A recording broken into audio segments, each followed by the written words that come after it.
On Thursday, the 2nd of March 2023, Fremantle hosted Port Adelaide at the Fremantle Oval in Perth. This game was actually close until somewhere in the fourth quarter, which I'll touch on a little bit later, where the Dockers actually ran away with this game and Port were left with only 61 points for the game. Again guys, if you like these videos, please do leave a like. It helps the YouTube algorithm show these videos to other people who haven't seen my videos before, and if you're new, subscribe. Thanks, let's get to it.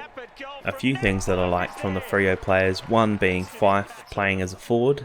I was sort of against it a while ago, but after watching the unofficial matches and now the pre-season match, I think Fife is actually well suited to a forward.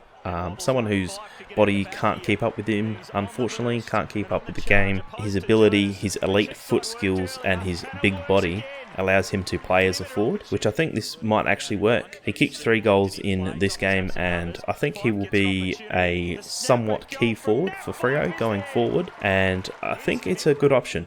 The second thing that I liked from Freo was Sam Sturt. He had a really good showing in both the unofficial and the official pre-season match here, and I think he'll get a game in the early rounds due to his work ethic and what he's shown in these few games. There wasn't a huge amount that Freo did wrong, in my opinion. The only thing that I really picked up on was that Freo was sort of kicking the ball into the forward 50. Sometimes they were just hitting it to space. They weren't really looking like they were trying to hit a forward. And I think a better defensive team like Melbourne or Geelong will pick that apart. They'll be able to pick off that errant kick inside the forward 50. I think they'll see that coming. They'll be able to pick that off and they won't be able to score as many goals unless they're actually kicking it to someone or to the advantage of someone. So I think that's something that they might have to work on, but I could be wrong. That's my personal opinion.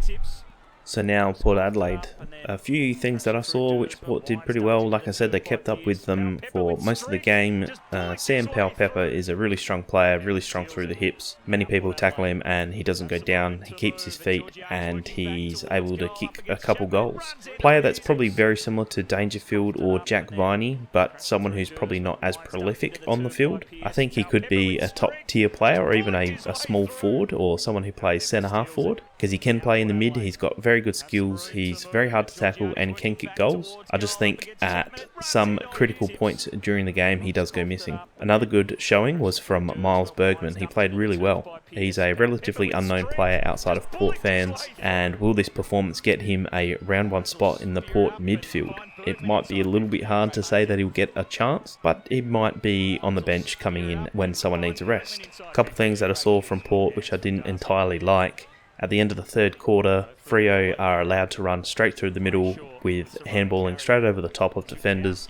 They move the ball down very quickly and easily. They're cutting Port to pieces. I think many teams will probably do this to Port. Freo being a top 8, possibly even a top 4 side, I think they should have this advantage over Port, but Port have to tidy up on this and close that defence out and don't allow this to happen. Another thing that I didn't entirely like from Port was that they were only down by 9 points with 16 minutes left of playtime, and for the rest of the game they only scored 3 behinds and they ended up losing by 31 points. Overall, I think Freo have shown that they definitely deserve to be in the top 8, possibly even in the top 4, especially from these showings. They did lose to the Crows in the unofficial match, but I'm not too concerned about that. Freo still have a fair bit of depth, a few players to come back in who didn't play in this match. This kind of does look like danger signs for Port. I think they have a lot of work to do, and is Ken Hinkley going to be the coach of Port by the end of the year? Probably not, in my opinion. Anyway, thanks for watching and I'll see you in the next one.